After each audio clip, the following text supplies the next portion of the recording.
Assalamualaikum warahmatullahi wabarakatuh. Kembali lagi kita pembelajaran daring. Hari ini kita akan membahas mengenai kebahasaan pada teks prosedur. Nah, kebahasaannya itu ada kata kerja, kalimat perintah, konjungsi, dan verba. Untuk itu, agar kita bisa memahaminya, tonton video ini sampai dengan selesai ya anak-anak.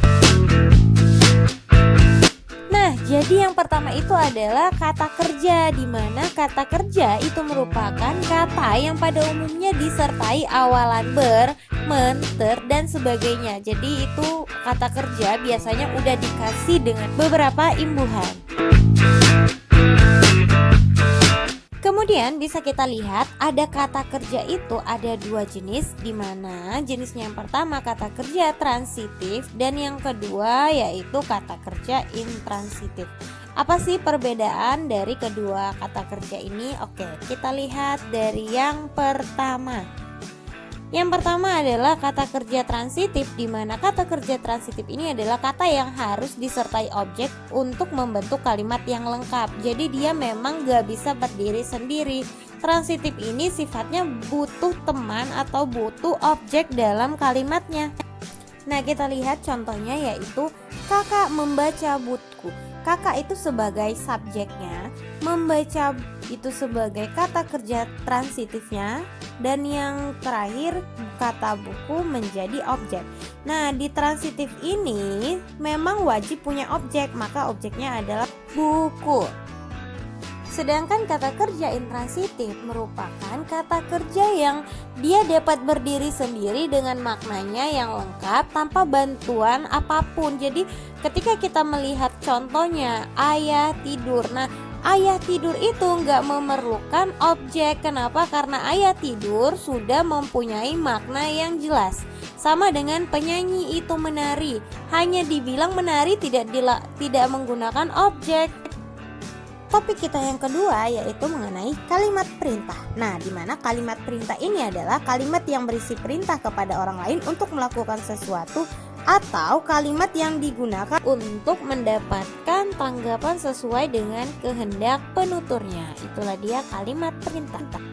Jenis dari kalimat perintah ini ada banyak sekali tergantung kegunaannya. Jenis yang pertama itu kalimat perintah biasa, yang kedua kalimat perintah ajakan, yang ketiga kalimat perintah larangan yang memang untuk melarang, kalimat perintah permintaan, kemudian ada kalimat perintah permohonan.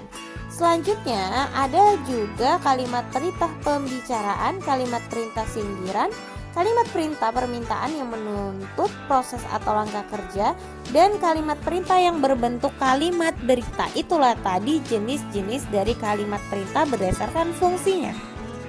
Topik yang ketiga yaitu adalah konjungsi. Nah, konjungsi ini adalah kata hubung yang biasa kita gunakan dalam setiap kata atau kalimat yang dia berfungsi untuk menghubungkan antara kata yang satu dengan kata yang lainnya, kalimat yang satu dengan kalimat yang lainnya, maupun ungkapan yang satu dengan ungkapan yang lainnya.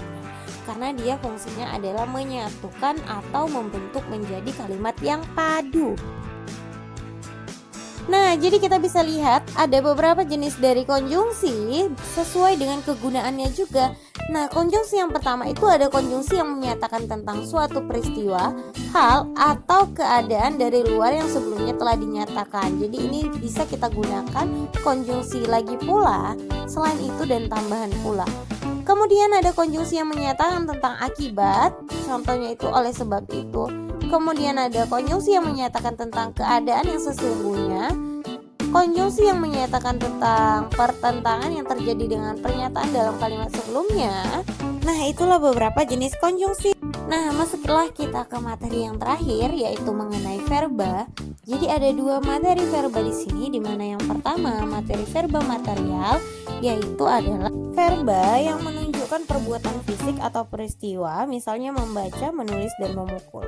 Nah, ini contohnya ya, ayah membaca koran, berarti materialnya adalah koran. Jadi ayah membaca koran. Koran itulah dia objek atau material ya. Dan yang terakhir adalah verba tingkah laku, di mana verba ini adalah yang menunjukkan perilaku baik fisik maupun psikologis. Nah, contohnya ayah menggerutu. berarti verba perilakunya adalah menggerutu. Dan ayam mencintai, verba perilakunya adalah mencintai. Yeay, masuklah kita ke tugas. Jadi tugasnya hari ini yaitu kalian membuat 5 kalimat verba material dan 5 kalimat verba tingkah laku.